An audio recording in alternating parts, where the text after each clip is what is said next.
9절에서부터 23절까지의 말씀입니다. 사도행전 10장 9절에서부터 23절까지 말씀 제가 봉독해 드리겠습니다. 이튿날 그들이 길을 가다가 그 성에 가까이 갔을 그때 베드로가 기도하려고 지붕에 올라가니 그 시각은 제6시더라. 그가 시장하여 먹고자 하매 사람들이 준비할 때 황홀한 중에 하늘이 열리며 한 그릇이 내려오는 것을 보니 큰 보자기 같고 네 귀에 메어 땅에 들이웠더라. 그 안에는 땅에 있는 각종 네 발 가진 짐승과 기는 것과 공중에 나는 것들이 있더라. 또 소리가 있으되 베드로야 일어나 잡아 먹으라 하거늘 베드로가 이르되 주여 그럴 수 없나이다. 속되고 깨끗하지 아니한 것을 내가 결코 먹지 아니하였나이다 한데 또 두 번째 소리가 있으되 하나님께서 깨끗하게 하신 것을 내가 속되다 하지 말라 하더라. 이런 일이 세 번 있은 후 그 그릇이 곧 하늘로 올려져 가니라. 베드로가 본 바 환상이 무슨 뜻인지 속으로 의아해 하더니 마침 고넬료가 보낸 사람들이 시몬의 집에 찾아 문 밖에 서서 불러 묻되 베드로라는 시몬이 여기 유숙하느냐 하거늘 베드로가 그 환상에 대하여 생각할 때 성령께서 그에게 말씀하시되 두 사람이 너를 찾으니 일어나 내려가 의심하지 말고 함께 가라. 내가 그들을 보내었느니라 하시니 베드로가 내려가 그 사람들을 보고 이르되 내가 곧 너희가 찾는 사람인데 너희가 무슨 일로 왔느냐. 그들이 대답하되 백부장 고넬료는 의인이요 하나님을 경외하는 사람이라 유대 온 족속이 칭찬하더니 그가 거룩한 천사의 지시를 받아 당신을 그 집으로 청하여 말을 들으러 하느니라 한데 베드로가 불러들여 유숙하게 하니라. 아멘. 오늘 본문의 말씀을 가지고 생각의 변화라는 제목으로 하나님 말씀을 함께 나누고자 원합니다. 생각을 바꾸면 말이 바꿔집니다. 그리고 말이 변화되면 행동이 변화됩니다. 그리고 행동이 변하면 인생이 바뀌어지게 되어지는 거예요. 그만큼 생각의 변화는 중요합니다.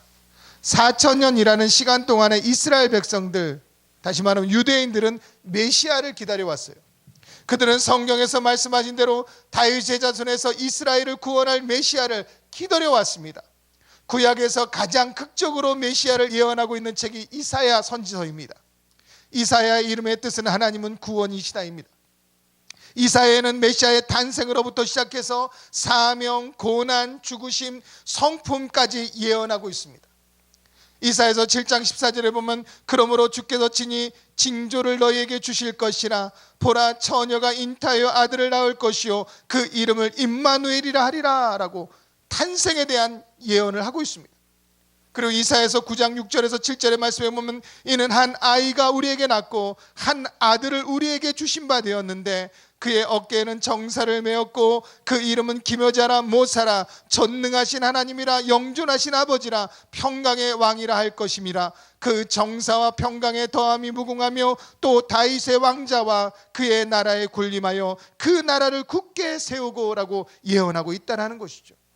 더구나 또 이사야서에서는 메시아의 사명도 예언하고 있는데 이사야서 61장 1절과 2절 말씀에 보면 주 여호와의 영이 내게 내리셨으니 이는 여호와께서 내게 기름을 부으사 가난한 자들에게 아름다운 소식을 전하게 하려 하심이라. 나를 보내사 마음이 상한 자를 고치며 포로된 자에게 자유를 갇힌 자에게 노임을 선포하며 여호와의 은혜의 해와 우리 하나님의 보복의 날을 선포하여 모든 슬픈 자를 위로하되라고 예언하고 있습니다. 더구나 가장 중요한 예언도 이사야서에서 기록되고 있는데 바로 메시아의 고난을 예언하고 있다는 거죠. 이사야서 53장 3절에서부터 8절 말씀 가운데 있는데 그 중에서도 4절에서 5절 말씀에 보면 그는 실로 우리를 질고를 지고 우리의 슬픔을 당하였거늘 우리는 생각하기를 그는 징벌을 받아 하나님께 맞으며 고난을 당한다 하였노라. 그가 찔림은 우리의 허물 때문이요 그가 상함은 우리의 죄악 때문이라. 그가 징계를 받음으로 우리가 평화를 누리고 그가 채찍을 맞음으로 우리가 나음을 받았도다. 더구나 메시아의 죽음까지도 예언하고 있는데 이사야서 53장 9절과 10절 말씀에 보면 그는 강포를 행하지 아니하였고 그의 입에 거짓이 없었으나 그의 무덤이 악인들과 함께 있었으며 그가 죽은 후에 부자와 함께 있었도다. 여호와께서 그에게 상함을 받게 하시기를 원하사 질고를 당하게 하셨은즉 그의 영혼을 속건 제물로 드리기에 이르면 그가 씨를 보게 하되며 그 날이 길 것이요 또 그의 손으로 여호와께서 기뻐하시는 뜻을 성취하리로다. 아멘.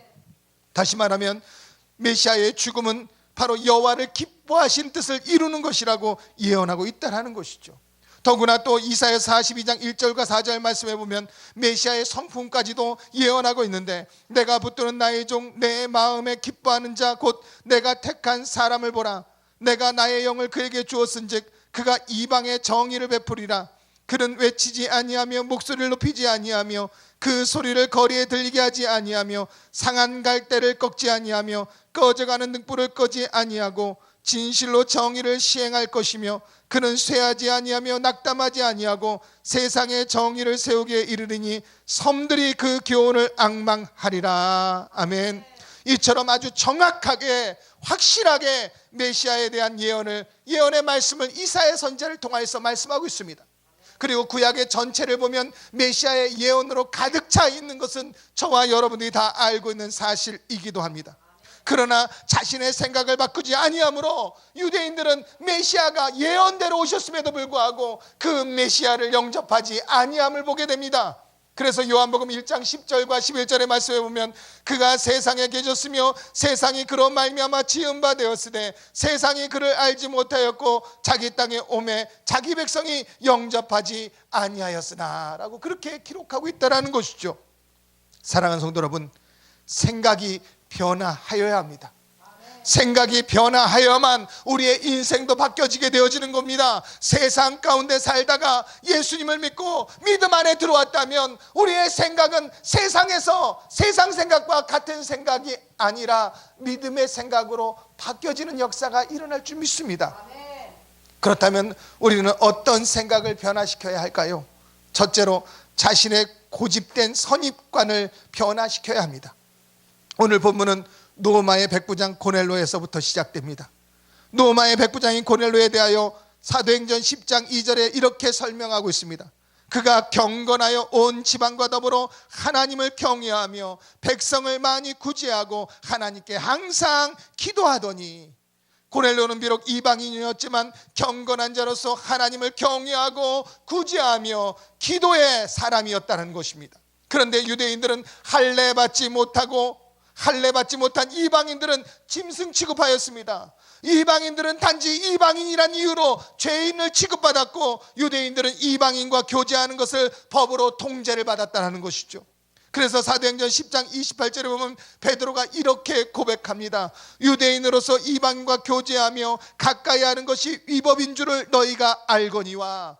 결국 유대인들이 이방인과 교제하는 것은 율법을 어긴 것이 되어지고 위법한 것이 되어진다라고 말하고 있는 것이죠. 이토록 유대인들은 그 고집된 선입견을 가지고 살아왔음을 보게 됩니다. 하나님께서는 이러한 베드로의 선입견을 고치시기 위하여 기도할 때 환상을 보여주시면서 거듭 말씀합니다. 15절에 보면 하나님께서 깨끗하게 하신 것을 내가 속되다 하지 말라. 물론 환상 가운데에는 부정한 동물을 보여주셨습니다.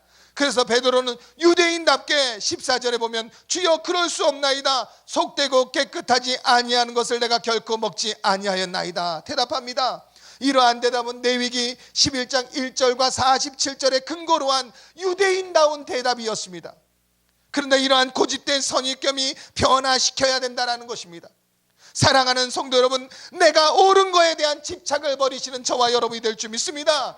저와 여러분들은 내가 옳은 것을 행하는 사람들이 아니라 하나님이 옳다 하는 것을 순종하는 자가 되어야 할 줄 믿습니다. 세상 사람들은 자기가 옳다는 것을 이루며 살아갑니다. 그러나 우리는 믿음의 사람이 되었기 때문에, 이제는 하나님의 백성이 되었기 때문에 내가 옳은 것에 집착하며 살아가는 것이 아니라 오늘 이 시간 예수 그리스도의 보혈로 말미암아 나의 옳은 것을 다 벗어버리고 하나님이 옳다 하는 것을 쫓아갈 수 있는 저와 여러분이 되어질 줄 믿습니다. 이것이 진정한 변화입니다. 저는 2019년을 시작하면서 하나님께서 주신 확신이 있습니다. 그것은 무엇이냐면 내가 한 가지를 바꾸면 하나님께서 반드시 그 한 가지를 더 풍성하게 채워주신다는 믿음입니다. 오늘 우리가 오늘 나의 고집된 선입견을 바꾸는 시간이 되어줄 줄 믿습니다. 지금까지 베드로처럼 내가 스스로 옳다 하는 것을 수호하며 살아왔다면 이제부터는 변화된 베드로처럼 하나님께서 내게 지시하사 아무도 속되다 하거나 깨끗하지 않다 하지 말라 하시기로 라고 고백하는 것처럼 하나님이 옳다 하심에 순종하는 저와 여러분이 되어질 줄 믿습니다. 자, 2019년 오늘 맞이하는 저와 여러분들 모두 한 가지를 과감하게 변화시키는 우리가 되어질 줄 믿습니다. 한 가지를 바꾸면 반드시 주께서 더 많은 변화를 허락해 주실 줄 믿습니다. 이것만은 내가 수호해야 돼, 이거는 바꿀 수 없어. 그러나 그것은 결국 내 인생을 망치게 하는 것이라는 것을 믿으시기 바랍니다. 우리는 이미 변화된 사람들이에요. 예수 그리스도의 십자가의 보혈로 변화된 사람입니다. 우리의 인생이 사망에서 생명으로 옮겨졌는데 무엇을 바꿀 수 없겠습니까? 오늘 저와 여러분들 하나서부터 시작하시기 바랍니다. 2019년을 시작하면서 저와 여러분들 한 가지를 바꾸시면 됩니다. 그러면 그 한 가지가 시작되어져서 예수님께서 더 많은 변화를 우리 가운데 주실 줄 믿습니다. 나의 고집된 선입견을 완전히 바꿔버리시고 오직 하나님의 말씀에 순종하는 저와 여러분이 되어질 줄 믿습니다. 두 번째는 의심의 생각을 변화시켜야 합니다. 베드로는 요파 무도장이 시몬의 집에 고넬료가 보낸 두 사람의 자신이 찾아왔을 때 그 마음에 의심이 있었습니다. 의심할 만한 이유가 분명히 있었습니다. 그 이유는 스데반에 순교당한 후에 초대교회는 심한 박해를 받아왔습니다. 그리고 헤로당이 박해를 시작했던 시기와 가까웠기에 그는 의심의 마음이 들었습니다. 그런데 그에게 성령께서 20절에 이렇게 말씀하십니다. 일어나 내려가 의심하지 말고 함께 가라. 내가 그들을 보내었느니라 말씀하십니다. 사랑하는 성도 여러분, 의심의 생각을 버려야 합니다. 우리 주변에는 모든 것이 의심의 이유들 뿐입니다. 베드로도 지금 그의 주변에는 의심의 이유뿐이었습니다. 믿음으로 서기에는 너무 어려운 환경, 문제투성입니다. 그럼에도 불구하고 베드로는 담대하게 고넬료 집으로 갑니다. 그러면서 베드로 사도는 28절과 29절에 보면 이렇게 고백합니다. 하나님께서 내게 지시하사 아무도 속되다거나 깨끗하지 않다 하지 말라 하시기로 부름을 사양하지 아니하고 왔노라. 아멘. 전적으로 하나님의 말씀을 의지하여 왔다라고 고백하는 것입니다. 사랑하는 성도 여러분, 우리 주변은 어떻습니까? 우리가 살아오는 2018년의 한 해를 보내면서 우리는 얼마나 힘들었습니까? 내 생각과 뜻대로 이루어지지 않았습니까? 오히려 더 어려움만 가중되었나요? 더구나 경제는 더 어려워진다고 말합니다. 수출은 2018년에 사상 첫 6천억 불을 달성했지만 체감 경기는 IMF 시절보다 더 어렵다고 말합니다. 그래서 2019년을 시작하는 저와 여러분들은 나의 삶이 더 어려워질 거라고 생각되어지지 않습니까? 이토록 우리 주변에는 이 의심의 이유가 너무나 많다라는 것이죠. 하지만 의심의 신앙을 변화시키면 놀라운 변화가 찾아옴을 믿으시기 바랍니다. 34절과 35절에 보면 베드로는 이렇게 고백합니다. 베드로가 입을 열어 말하되 내가 참으로 하나님은 사람의 외모를 보지 아니하시고 각 나라 중 하나님을 경외하며 의를 행하는 사람은 다 받으신 줄 깨달았도다. 베드로의 고백처럼 의심의 생각을 변화시키면 우리는 가시적인 것에서 비가시적인 것에 대한 강한 믿음이 생김을 믿으시기 바랍니다. 눈에 보이는 것에 영향받지 않고 오직 하나님의 말씀을 의지하며 눈에 보이지 않는 것을 쫓아가는 저와 여러분이 되어질 때 진정 저와 여러분들 안에는 하나님의 나라가 이루어지는 귀한 역사가 일어나게 되어질 줄 믿습니다. 눈에 보이는 소망은 소망이 아니라고 그렇게 성경은 말씀합니다. 우리는 눈에 보이지 않는 것에 소망을 갖고 찾아가는 사람들이에요. 그래서 믿음은 바라는 것들의 실상이요 보지 못하는 것의 증거라고 히브리서 기자는 말씀하고 있습니다. 이것은 눈에 보이는 것을 쫓아가는 자가 아니라 눈에 보이는 것을 쫓아가면 우리는 의심투성입니다. 의심의 이유밖에 없습니다. 결국은 의심해서 자신이 쓰러지고 마는 것이에요.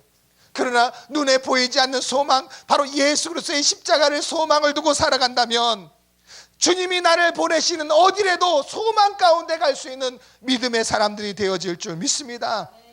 이것은 바로 하나님의 말씀이 우리 가운데 임하여지고 그 말씀 안에서 순종하며 살아가는 저와 여러분이 되어져서 의심을 변화시키면 진정한 우리의 삶이 완전히 그리스도와 함께 하나가 되어지는 놀라운 변화가 일어남을 믿으시기를 주님의 이름으로 간절히 부탁을 드립니다. 2019년을 시작하는 저와 여러분들 모두 의심을 버리고 오직 하나님의 말씀만 의지하고 달려가시기를 다시 한번 주님의 이름으로 부탁을 드립니다. 반드시 주께서 함께하여 주십니다. 그리고 저와 여러분들 믿음의 간구를 들으시고 생명의 열쇠를 통하여서 하늘을 열어주시고 성령을 폭포처럼 부어주시는 놀라운 역사가 일어나게 되어질 줄 믿습니다. 말씀을 정리합니다. 변화는 중요합니다. 오늘 저와 여러분들 무엇을 변화시키고 싶으십니까? 오늘 저와 여러분들이 이것만큼은 변화시키고 싶으신 것이 있으십니까? 그러면 한번 적어보시기 바랍니다. 그리고 기도하십시오. 하나님, 내가 올 한 해 시작하면서 내 인생에서 이것만큼은 변화시키고 싶습니다. 그래서 내가 그 변화를 시작합니다. 그러나 내 힘으로 할 수 없사오니 하나님 나의 인생 가운데 들어오셔서 이 변화를 이루시옵소서라고 기도하며 시작하는 저와 여러분이 되어질 줄 믿습니다. 지금까지 우리의 모습은 변화를 두려워하는 모습이었다면 2019년을 시작하는 저와 여러분들 모두는 변화에 담대하게 달려가는 우리 모두가 되어져서 진정한 하나님께 영광 올려드리고 그리스도의 백성으로서 예수님의 십자가의 복음을 증거할 수 있는 저와 여러분의 귀한 삶이 되어질 줄 믿습니다.